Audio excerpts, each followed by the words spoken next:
chaque ovule va être mis dans une petite goutte différente, une petite goutte de liquide.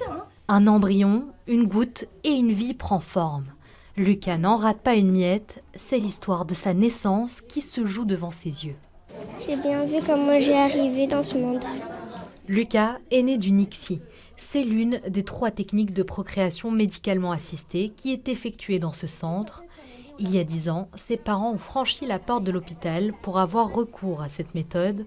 Aujourd'hui, ils retracent en famille cette conception un peu particulière. On n'a jamais caché à Lucas qu'il n'est pas né comme les autres, qu'il a été pas créé comme les autres, et on trouve ça important en fait, de lui expliquer que tous les enfants ne sont pas nés de la même façon.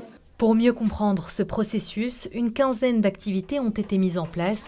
L'objectif, mettre des images et des mots sur des concepts encore flous pour certains des enfants présents. Et voilà, maintenant, le sperme est dans l'ovule et ça donne une sorte de technique très robuste pour avoir une fécondation in vitro. Naturellement, ce jour-ci, les parents vont toujours expliquer, mais ça vaut la peine quand même de montrer comment ça marche, qu'ils savent, qu'ils voient un laboratoire, un spermatozoïde, une ovule, ils n'ont jamais vu ça. Et comme ça, pour eux, c'est plus agréable de savoir d'où sont leurs origines, en fait. En 40 ans, plus de 40 000 vies ont pris forme dans ces laboratoires. Aujourd'hui, 300 enfants retournent là où tout a commencé. C'est agréable de voir tous les enfants parce qu'en fait, on voit juste des tests de grossesse positifs, heureusement dans beaucoup de cas. Mais après, on ne voit plus les enfants ni les parents.